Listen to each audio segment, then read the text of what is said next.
তো নবী ঈসা আলাইহিস সালাম এবং ইমামুল মাহদির যে রোল শেষ জামানায়, সেটা হচ্ছে এই শেকড়টা তার উপরায় ফেলবে ইনশাআল্লাহ।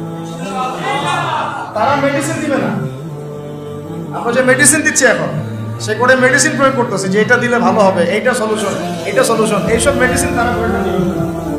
তারা আসবে শেকড়টাকে উপরায় ফেলবে, উপরায় ফেলে নতুন একটা পবিত্র গাছ রোপণ করা হবে। ওই গাছের উপরে 40 বছরের খেলাফা কায়েম হবে। এটা কেমন? এটা হচ্ছে আবু জাহেলের যুগ, মনে আছে আবু জাহেলের যুগ? আইয়ামে জাহিলিয়াত। আইয়ামে জাহিলিয়াত মানে হচ্ছে শিরক। আইয়ামে জাহিলিয়াত মানে মূর্তি পূজা। আইয়ামে জাহিলিয়াত মানে রিবা, সুদ। আইয়ামে জাহিলিয়াত মানে হচ্ছে মাদক। আইয়ামে জাহিলিয়াত মানে জিনা। আইয়ামে জাহিলিয়াত মানে পরকিয়া, বেহায়াপনা। তারপরে আপনার মেয়েদেরকে নিয়ে কষ্টি নষ্টি করা, তারপরে মানুষকে দাসত্বের শৃঙ্খলা আবদ্ধ করা, তারপরে ধরেন যে গোত্রীয় হানাহানি, এগুলোই আইয়ামে জাহিলিয়াত মানে কি আসলে? এগুলাই।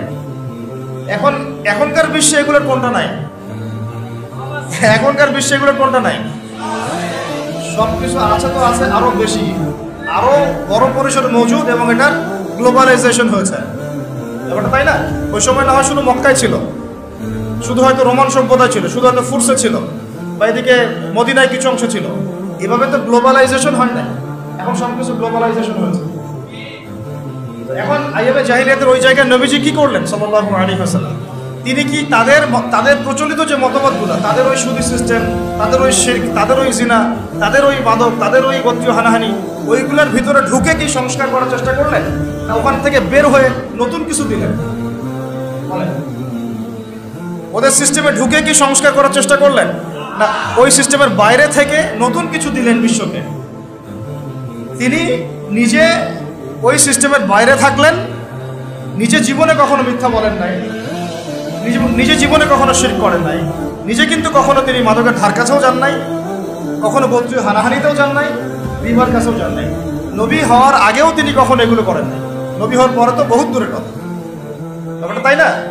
তখনও মানুষ তাকে আল আমিন, as-সাদিকুল আমিন বলতো, সত্যবাদী, মহাসত্যবাদী। তো সিস্টেমের ভিতরে ঢুকে না, বরং এই জাহিলিয়াতের বাহিরে থেকে নতুন কিছু দিয়ে জাহিলিয়াতকে দূর করার চেষ্টা করেছেন, এবং তিনি সফল হয়েছেন 100%। সেই নতুন কিছুটা কি? ওই জাহিলিয়াতের বিরুদ্ধে তিনি আল্লাহর ওহী দিয়ে সংস্কারের কাজ করেছেন।